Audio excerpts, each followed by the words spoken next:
இனிய வணக்கம். காதற் சிறப்புரைத்தல் என்ற 113வது அதிகாரத்தில் 7வது குறள் 1127. கண்ணுள்ளார் காதல் அவராக கண்ணும் எழுதேம் கரப்பாக்கு அறிந்து என்ற குறள்.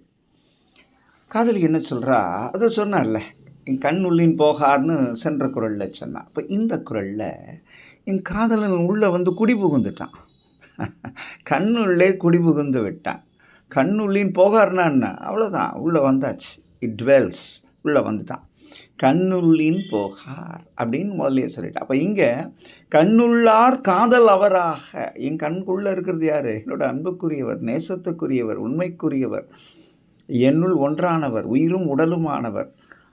நான் நீங்கினால் அவர் இறந்து விடுவார். அத்துணை திறமுடைய அவர் என்னுடைய கண்ணிலே குடி புகுந்து விட்டார். கண்ணுள்ளார் காதல் அவராக. பெண்கள் மைதீட்டுவாங்க, அழகுபடுத்திப்பாங்க கண்ணை.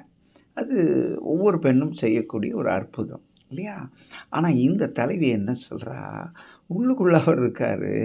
நான் என்ன பண்ணேன், இந்த மை தீட்டலே விட்டுட்டேன். ஏன்னா இந்த மையை தீட்டினா அவர் மறைஞ்சு போயிடுவார். கண்ணும் எழுதே கரப்பாக்கு என்று எழுதுகிறார்.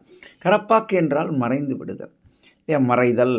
அப்போ அந்த மறைதலை அறிந்து நான் என்ன பண்ணேன், வேண்டாம் இனியெல்லாம் மை தீட்டக்கூடாது. ஏன்னா என் அன்புக்குரியவர், நேசத்துக்குரியவர், உயிரானவர், என்னுள் கலந்தவர், இனியவர், என் உள்ளே கண்ணுள்ளே குடிபுகுந்திருக்கிறார் என்று மிக அழகாக சொல்லுவார். இதை நம்ம அப்துல் ரஹ்மான் ஐயாவுடைய ஒரு அருமையான கவிஞர் அவர் உன் கண்ணால் தூங்கிக் கொள்கிறேன்னு ஒரு கவிதை புத்தகம். அதில் அவர் ரொம்ப அழகாக இந்த குறளுக்காகவே எழுதியிருக்கார். அது எல்லாரும் தெரிஞ்சுக்கணும். ஏன்னா நான் பெற்ற இன்பம் பெருக வையகம் அப்படின்னு இதை நான் கொடுக்குறேன். ஒரு கவிதை எப்படி இருக்கணும் பாருங்கள், எவ்வளோ அழகாக சொல்கிறார். கண்ணில் ஏன் மை தீட்டவில்லை என்கிறாயா தோழி, சொல்கிறேன் அப்படின்னு காதலி சொல்கிறா. தோழி கேட்குறா, ஏம்மா இன்னைக்கு தீட்டவே இல்லையே அப்படின்னு கேட்குறா. இரு தோழி சொல்கிறேன். கண்ணுக்குள் என் காதலர், அவர் முகத்தில் கரி பூசலாமா? கண்ணுக்குள் என் காதலர், அவர் முகத்தில் கரி பூசலாமா? அடுத்த அடி சொல்றார். என் சூரியன் மீது இருட்டை தடவுவதோ? வீட்டிற்குள்ளே அவர். என் சூரியன் மீது இருட்டை தடவுவதோ? வீட்டிற்குள்ளே அவர். வாசலில் எதற்கு வரவேற்பு கோலம்?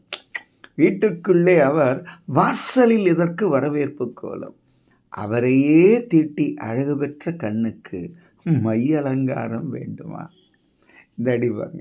அவரையே தீட்டி அழகு பெற்ற கண்ணுக்கு மை அலங்காரம் வேண்டுமா? அடுத்த அடி தான் பஞ்சு. அவரை வைத்த இடத்தில் வேறொன்றை வைப்பது கற்புக்கு இழுக்கல்லவா? அவரை வைத்த இடத்தில் வேறொன்றை வைப்பது கற்புக்கு இழுக்கல்லவா? இதை வள்ளுவன் கேட்டிருந்தால் நிச்சயம் அப்துல் ரஹ்மானை அழகாக தட்டி கொடுத்திருப்பார். ஏன்னா அந்த உணர்வுகளை எப்படி அழகாக எடுத்தவர் சொல்லியிருக்கிறார்.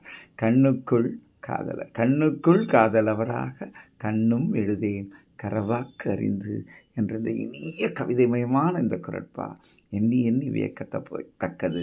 எப்படி ஒருவரை ஒருவர் பாராட்டி கொள்ளுகிறார்கள், ஒருவரை ஒருவர் போற்றி கொள்ளுகிறார்கள். அந்த ரசனை மிகுந்த காதல் இல்லையா? இன்னைக்கு ஒருத்தர் பாராட்டிக்கிறதுக்கு கூட நம்ம யோசிக்கிறோம், போற்றுவதற்கு கூட நாம் அஞ்சுகிறோம் இல்லையா? கர்வம் வந்துடும் அப்படின்னு நினைக்கிறோம். அதெல்லாம் தவறு. காதலில் உணர்வு நிலை ஓங்கி இருக்கணும் இல்லையா? அதுதான், அப்போதான் அந்த அன்பை நாம் தர முடியும். இதுதான் இந்த வள்ளுவம் என்று சொல்லி இனிய நாளாக இதய வாழ்த்துக்கள். நன்றி, வணக்கம்.